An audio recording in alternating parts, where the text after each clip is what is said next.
The air is heavy. It hangs thick with dread in the heart of the woods. The mist swirls around ancient trees, shrouding the forest in an eerie silence. Every step taken here feels like a journey into the unknown, where the past and present blur into one. Twisted branches claw at the sky like skeletal fingers, reaching for something they cannot grasp. The trees seem alive, whispering secrets of a time long forgotten, their gnarled limbs a testament to the dark history that haunts this place. This is Salem, or at least the remnants of what it used to be. The ruins stand as silent witnesses to the events that transpired here, their crumbling walls echoing with the cries of the past.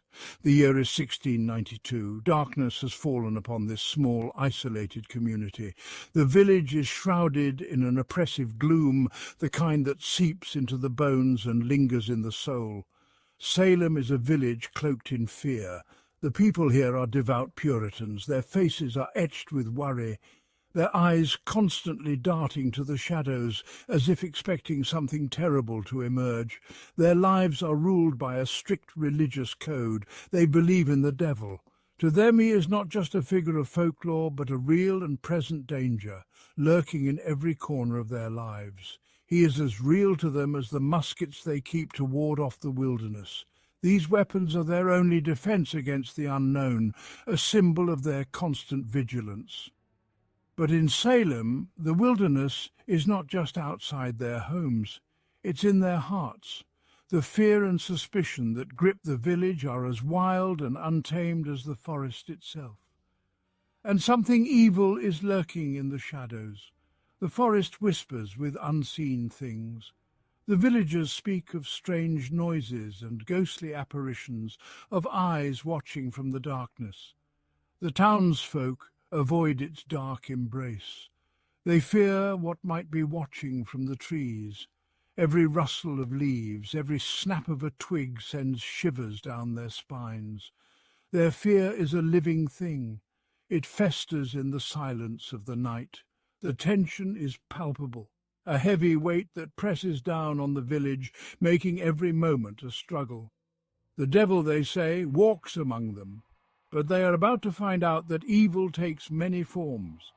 In Salem, the line between reality and nightmare is thin, and the true horror is yet to be revealed.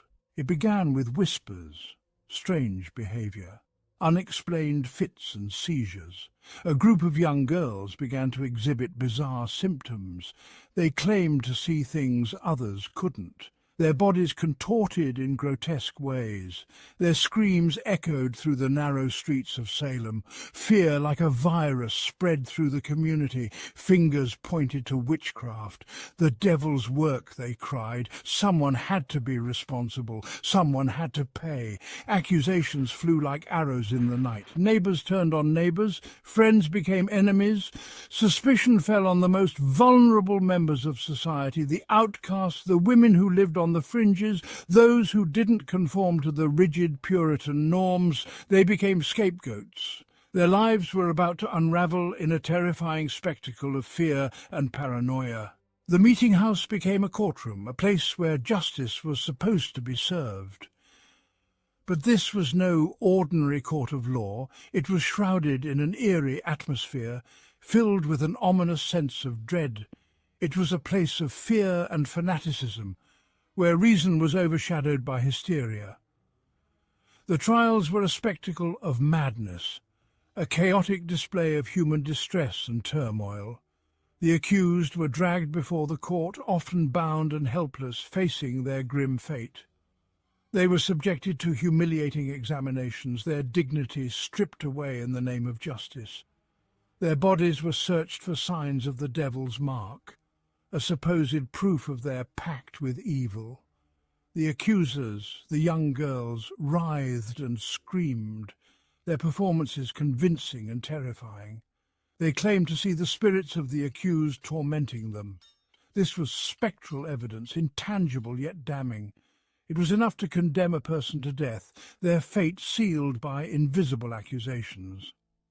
The judges, blinded by fear and religious fervour, believed the girl's every word, their judgment clouded by panic. The trials became a witch hunt, a frenzied attempt to root out perceived evil. A frenzied attempt to purge the town of evil, driven by paranoia and superstition. But the real evil was not in the accused, who were often innocent and terrified. It was in the hearts of the accusers, those who pointed fingers with malicious intent. It was in the fear that gripped the community, a fear that turned neighbour against neighbour in a tragic chapter of history. Not everyone in Salem believed in the accusations. There were those who harboured doubts, who questioned the frenzy that had gripped their town. Some brave souls dared to question the validity of the trials. They saw the injustice. They recognized the madness. They whispered among themselves, trying to make sense of the chaos, but their voices were drowned out by the clamour of fear. The mob's anger was deafening, and reason was lost in the uproar. Doubts lingered in the shadows. In the quiet corners of Salem, questions festered. How could so many people be witches? The sheer number of accusations seemed implausible. Was there another explanation for the girls' behaviour? Their strange actions puzzled many. Some whispered of ergot poisoning, a theory that suggested a more natural cause, a fungus that can grow on rye bread. This mould could have contaminated their food. It can cause hallucinations and seizures, symptoms that matched the girls' afflictions. Could this be the source of the girls' afflictions? The possibility was both intriguing and terrifying. Others pointed to the social dynamics of Salem. The town was rife with tension and suspicion. The accusations often targeted those who were different. Outsiders and nonconformists were easy prey, those who threatened the established order. The trials became a tool for control.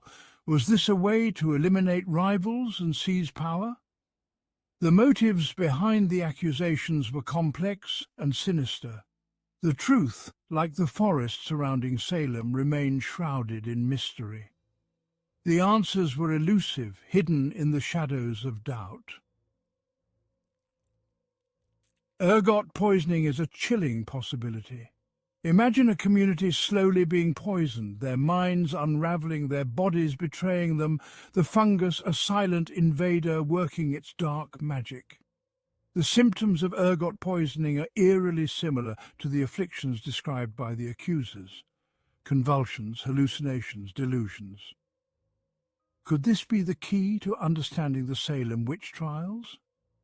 Or was there something more sinister at play? The possibility of ergot poisoning adds another layer of horror to the Salem story. It suggests that the accusers may not have been lying. They may have been victims themselves, trapped in a nightmare of their own poisoned minds. 20 innocent souls lost their lives in the Salem witch trials. They were hanged on Gallows Hill. Their only crime was being accused. Their deaths left an indelible stain on the soul of Salem. As quickly as it began, the hysteria subsided. The accusations stopped. The trials ended.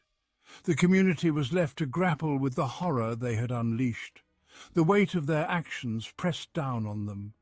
The families of the accused demanded justice. The accusers, some still children, were forced to confront the consequences of their actions. Some recanted their testimonies. Others maintained their innocence. The truth, lost in the fog of fear and paranoia, remained elusive. Today, Salem bears the scars of its dark past. The memory of the witch trials lingers like a ghost. Tourists flock to the town, drawn to the macabre history. They visit the Salem Witch Museum. They walk the streets where the accused once walked. The air is thick with the weight of history. It's impossible to escape the feeling that something dark happened here, something that still resonates to this day. The witch trials are a stark reminder of the dangers of mass hysteria, the power of fear, and the importance of critical thinking. Salem stands as a warning from the past, a reminder that even in the most civilized societies, darkness can take root. Centuries have passed since the Salem Witch Trials, but the events of 1692 continue to fascinate and horrify us. The trials have been the subject of countless books, movies and documentaries. Why are we so drawn to this dark chapter in American history? Perhaps it's because the Salem Witch Trials tap into our deepest fears, the fear of the unknown, the fear of being accused, the fear of being judged. The trials also force us to confront the dark side of human nature, the capacity for cruelty, the ease with which we can turn on each other. The Salem Witch Trials are a reminder that the monsters are not always lurking in the shadows. Sometimes they are us. The Salem Witch Trials left an indelible mark on American history. They serve as a cautionary tale about the dangers of religious extremism, mass hysteria, and the abuse of power. The trials also remind us of the importance of due process, critical thinking, and the presumption of innocence. Even today, the events of 1692 continue to haunt us. They remind us that the darkness that gripped Salem is not confined to the past. It can resurface at any time, in any place. The legacy of the Salem Witch Trials is a legacy of fear, but it is also a legacy of resilience, a reminder that even in the darkest of times, the human spirit can endure. The aftermath of the Salem Witch Trials left a scar that would never fully heal. The community of Salem was fractured, families torn apart by accusations and executions. Survivors were left to grapple with the loss of loved ones, the weight of guilt, and the stigma of association with the trials. Many accusers recanted their testimonies, haunted by the role they played in the tragedy. The social fabric of Salem was forever altered.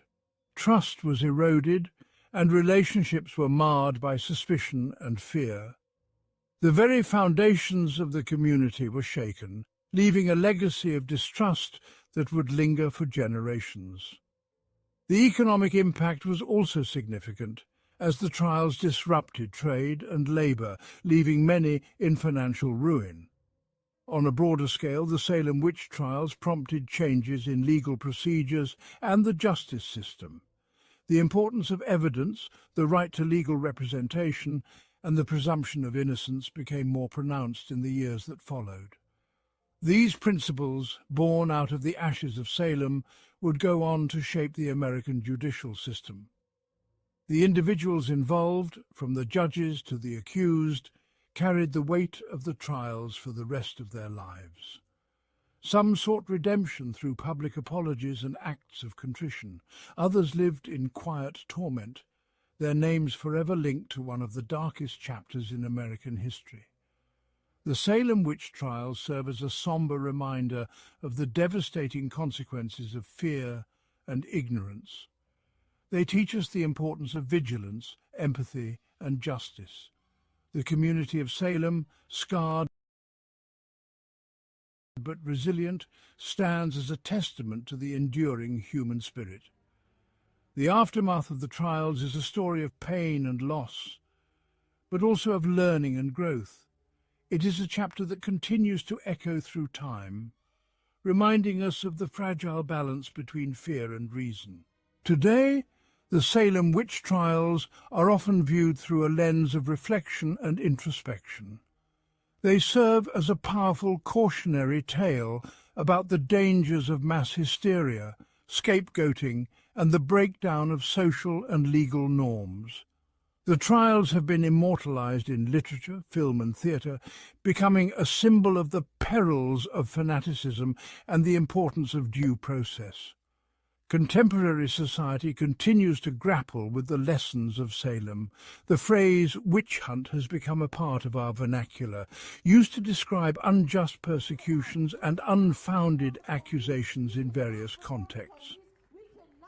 This historical event has also sparked discussions about human rights, justice, and the role of fear in shaping public opinion.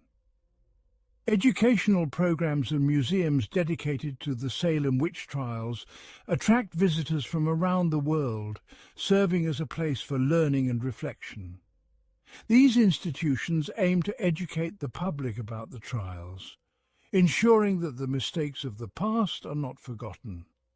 They foster a deeper understanding of the historical context and the human emotions that drove the events of 1692. The Salem Witch Trials have also influenced modern legal practices. The emphasis on evidence, the presumption of innocence, and the right to a fair trial are principles that were reinforced in the aftermath of the trials and continue to be cornerstones of the American justice system today. In popular culture, the trials are frequently referenced and reimagined, from Arthur Miller's play The Crucible to numerous films and television series. These works explore themes of paranoia, power, and the impact of fear on society, making the Salem Witch Trials a timeless subject of artistic exploration. Ultimately, the Salem Witch Trials remind us of the importance of empathy, critical thinking, and justice. They challenge us to question our assumptions and to stand up against fear-driven persecution. As we reflect on this dark chapter in history, we are reminded of our shared humanity and the need to protect the rights and dignity of all individuals. The legacy of the Salem Witch Trials continues to resonate, offering valuable lessons for our modern world. They serve as a poignant reminder that, even in the face of fear and uncertainty, we must strive to uphold the principles of justice, compassion, and reason.